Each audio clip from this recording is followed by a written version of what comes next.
Olá, eu sou Vinícius Moreira, professor de pediatria da UERJ e principalmente editor do AFIA Ped Papers. Eu tenho certeza que você nos acompanha no Instagram. Já temos 40 mil seguidores. Espero que você seja um deles, uma delas.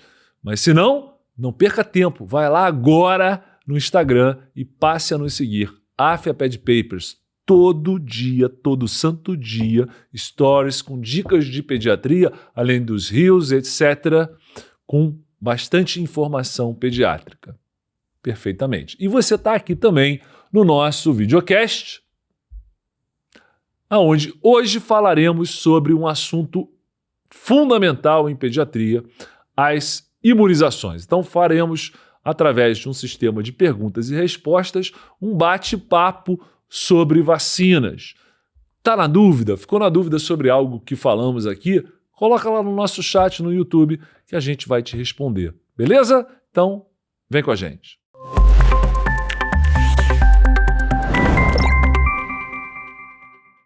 Pessoal, eu vou começar com uma seguinte pergunta, já que eu farei um sistema aqui de perguntas e respostas, visto que hoje o nosso videocast está num sistema de monólogo. Geralmente a gente tem aqui um papo entre os editores do AFIA Ped Papers, mas hoje eu estou num sistema mais direto, eu e você. Então a gente vai fazer um sistema de perguntas e respostas sobre vacinas.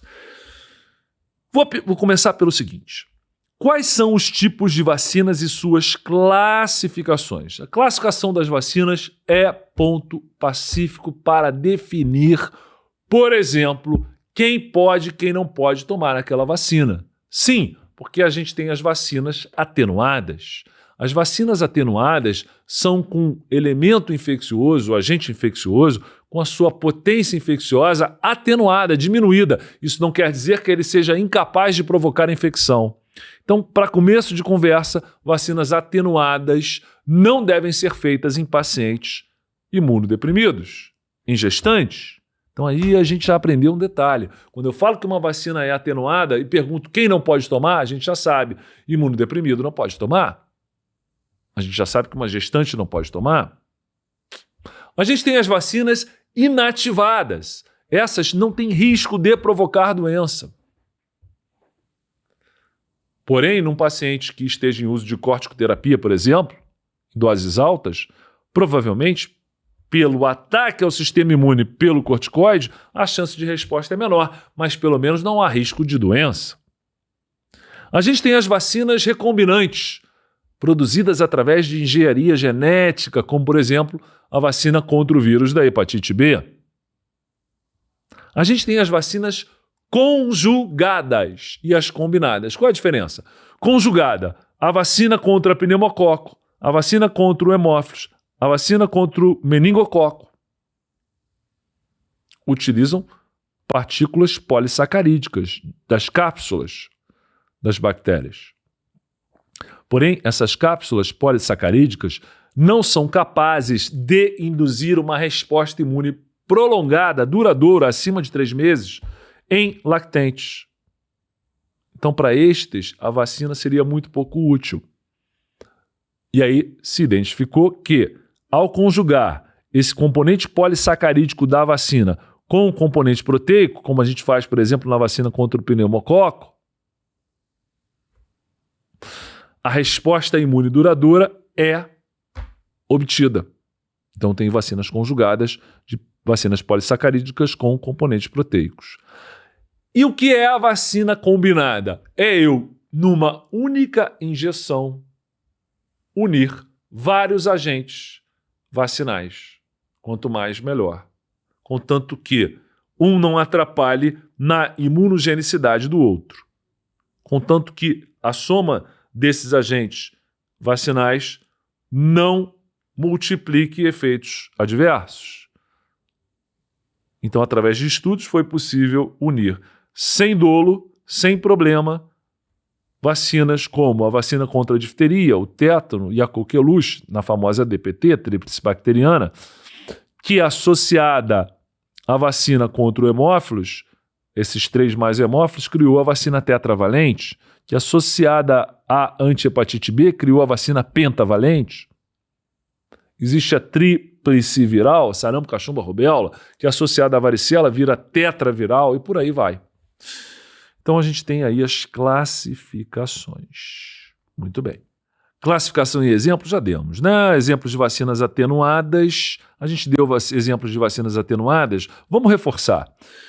Vacina contra a tuberculose, BCG, é agente vivo atenuado, Mycobacterium bovis. Sarampo, cachumba, rubéola, febre amarela, dengue. Vacina oral contra pólio, vacina oral contra o rotavírus, todas de agentes atenuados. Quem é que não pode tomar? Imunodeprimidos, gestantes. Muito bem. Né? Vacinas inativadas, exemplo. Imagina uma doença que é praticamente 100% letal. Essa não pode ser com agente vivo atenuado, que vai que ela provoca doença em alguém. Então a vacina contra a raiva é inativada. A vacina contra o influenza é inativada. Então aquela pessoa que fala, tomei a vacina contra a gripe e logo depois fiquei gripado por causa da vacina. Não. Você já estava com pródromo, já tinha incubação do vírus selvagem e fez a gripe. Por uma coincidência, tomou a vacina logo antes. Que não foi capaz de evitar a doença, mas também não foi quem provocou a doença. Fique atento a isso. Muito bem. Vamos então agora para a seguinte pergunta, falando mais especificamente de cada uma das vacinas. Como é preparada a vacina BCG? Vacina BCG é a vacina, a sigla significa Bacilo de Calmette-Guerin. Ela usa cepas atenuadas, então vacina atenuada de Mycobacterium bovis. Engraçado que não é o Mycobacterium tuberculosis o agente utilizado para a produção do BCG contra a tuberculose, e sim o Mycobacterium bovis. A ideia do BCG seria evitar a tuberculose pulmonar? Seria, mas ela não é capaz disso. Ela evita, sim, as formas graves de tuberculose, como a meningite por BK, como a tuberculose disseminada, miliar. Então ela é muito útil e importante, mas não evita a tuberculose pulmonar. Quando é que ela é contraindicada, a BCG? Bem, imunodeficientes não devem tomar, gestantes não devem tomar.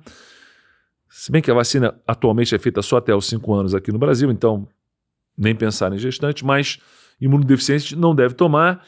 E tem um detalhe, ela é feita aqui intradérmica, numa injeção que deve ser feita por quem tem treinamento para isso. Vamos lá. Prematuros podem tomar? Sim, contanto que tenham pelo menos 2 quilos, porque abaixo de 2 quilos de peso é tecnicamente difícil administrar a BCG. Então tem esse detalhe. Alguém com uma lesão de pele extensa ao nascimento não deve fazer. Espera melhorar. Muito bem. Seguindo. Só um detalhe antes da próxima pergunta. BCG faz uma cicatriz, não é verdade? Antigamente, só um parênteses, antigamente, se o paciente tomasse a BCG e não fizesse cicatriz, ele deveria revacinar contando 6 meses da primeira dose. Hoje em dia, independente de ter feito ou não cicatriz, não há indicação de revacinação. Muito bem. Passando agora para a hepatite B. Qual é a conduta para recém-nascido exposto à mãe com hepatite B? Para esse não basta a vacina. Você tem que fazer a vacina e a imunoglobulina anti-hepatite B nas primeiras 12 horas de vida. Tá? Muito bem. E em cima dessa pergunta eu já faço outra. E se eu não souber o perfil HBS antígeno da mãe no parto? Isso for desconhecido.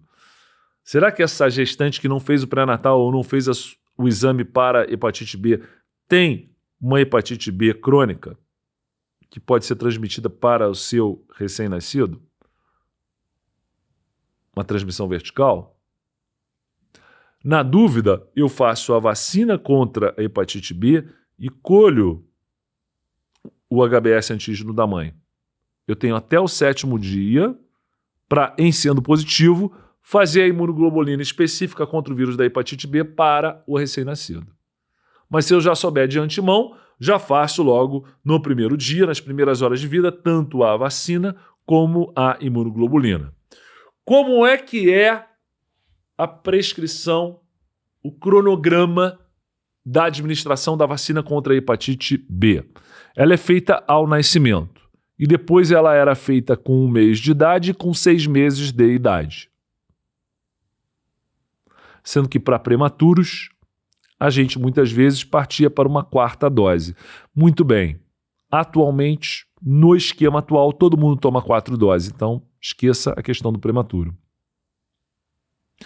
Uma dose ao nascimento e, como a vacina da hepatite B foi incluída na pentavalente, que é feita aos 2, aos 4 e aos 6 meses, tomou ao nascimento mais 3 doses, você toma 4 doses. Então tá aí a hepatite B, esse é o esquema da vacina contra o vírus da hepatite B.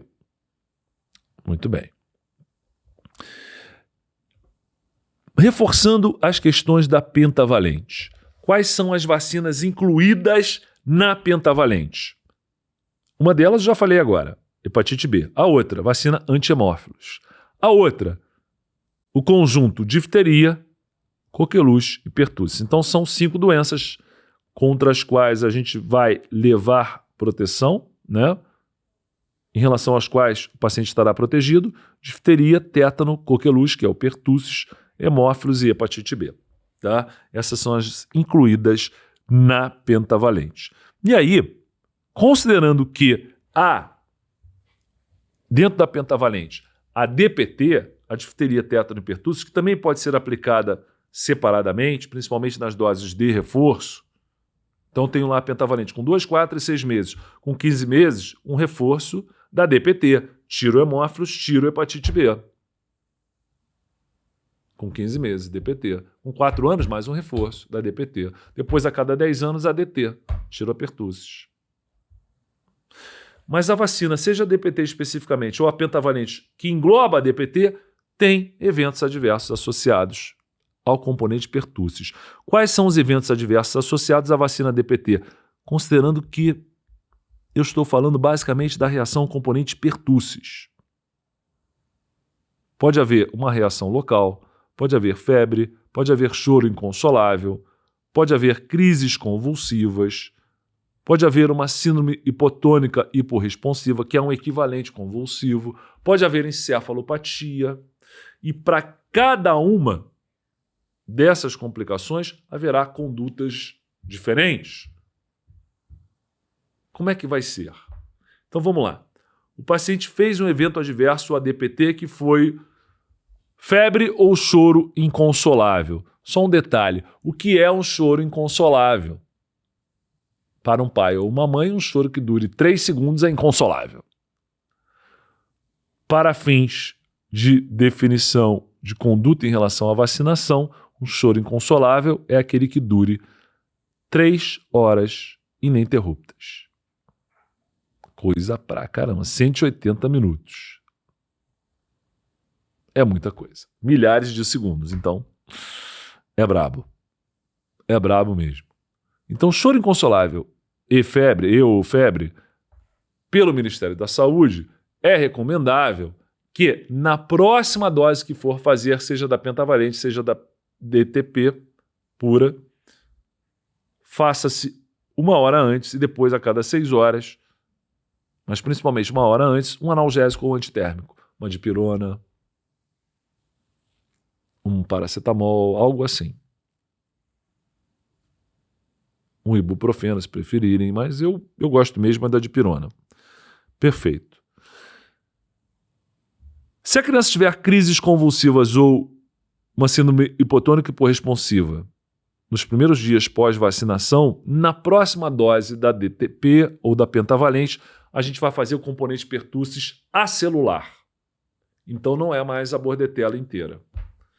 Porque é exatamente esse componente, a bordetela inteira, que gera tanto problema. E aí, só voltando um pouco, isso quer dizer que se eu fizer num paciente com histórico de febre ou choro inconsolável após a DPT ou após a pentavalente, se eu fizer a Vacina acelular no componente pertussis, a tendência é não haver choro inconsolável ou febre? Sim, é isso. Só que o Ministério da Saúde só fornece a custo zero a vacina acelular no que se refere ao componente pertussis, por isso é representado por um azinho ali do lado do P.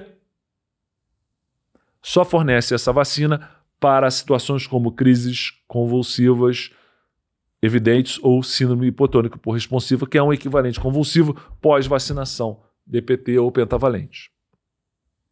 Posso fazer na rede privada? Pode.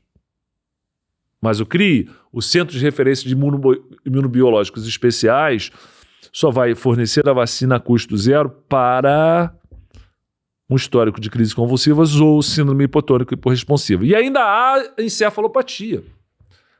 Vamos falar dela. O paciente, na primeira semana pós-vacinação contra pertussis, apresentou crises convulsivas, alterações neurológicas que duraram mais do que 24 horas. Então, na próxima dose, o que eu faço? Retira o componente pertussis. Não vai fazer mais parte da vacina. Vai dar só a dupla, difteria e tétano. Muito bem. Como prevenir o tétano neonatal? Bem, se a vacina do tétano é feita aos 2, 4 e 6 meses de idade, ela não é ela que vai prevenir o tétano ao nascimento. Para isso, hoje em dia, é indicada a vacinação da gestante com vacina DTPA acelular, para proteger não só contra o tétano, mas também contra a coqueluche na fase neonatal, porque você estimula um booster, uma multiplicação de anticorpos na mãe contra pertussis, contra o tétano, a toxina tetânica, e isso é transmitido pela via transplacentária, reduzindo o risco de infecção neonatal, seja coqueluche, seja tétano. Continuando. Quais são as indicações da vacina contra o hemófilos influenza tipo B? Reformulando. Qual é a grande utilidade dessa vacina? Porque a indicação é todo mundo tomar. Seja imunodeficiente, seja imunocompetente. Ela é a vacina conjugada de cápsula polissacarídica com componente proteico. Ela evita formas de hemófilos provocadas pelo hemófilos tipo B que são extremamente agressivas. A saber, epiglotite. Nunca vi uma, porque já peguei boa parte da minha carreira médica já com a vacina do hemófilos disponível. Evita pneumonia necrosante. E principalmente, essa eu vi muitas vezes quando o aluno, meningite pelo hemófilos tipo B. O hemófilos tipo B era o principal agente da meningite bacteriana em crianças. Com a vacinação, isso praticamente se extinguiu, ainda bem. Muito bem. Nesse momento, a gente vai fazer uma cisão. Que cisão será essa? Vamos lá. Pessoal, vocês que estão nos assistindo aqui todos, nos nossos videocasts, mais uma vez, eu agradeço a presença de vocês, agradeço a audição de vocês por estarem aqui nos ouvindo ou nos vendo e informo que há muitos outros vídeos aqui disponíveis. Desfrutem, aprendam, troquem informações e energia com a gente. Mas há um detalhe. A continuidade desse vídeo é exclusiva para os nossos assinantes. Assinantes do quê, Vinícius? Assinantes do nosso sensacional curso de emergências para você que está na linha de frente do pronto-socorro. Nosso espetacular curso de atualização em pediatria para você que está no dia a dia do pediatra. Nosso curso preparatório para o título de especialista em pediatria, o TEP, o título de especialista em neonatologia, qualquer um desses produtos que você está aqui assistindo junto com a gente, te dá esse direito a esse brinde, né, a esse prêmio de ter um videocast mais prolongado, mais completo. E se você não faz parte desse grupo, não tem problema. Você tem total direito e é um prazer ter você conosco aqui até esse momento. Mas a gente precisa fazer um diferencial para o nosso aluno. Se você acha o nosso videocast interessante, pensa nisso. Uma oportunidade de você não só ter acesso ao nosso material completo, como cursos com aulas online, né, gravadas, né, assíncronas, mas aulas online com material extenso, seja sobre emergências, seja sobre atualização pediátrica, sem contar com os títulos de especialista, lembrando que somos pioneiros tanto no TEM como no preparatório do TEP esse que começou em 2011, então a gente tem uma larga e vasta experiência. E se você vai fazer o TEP, vem com a gente, que a sua aprovação vai se tornar uma realidade.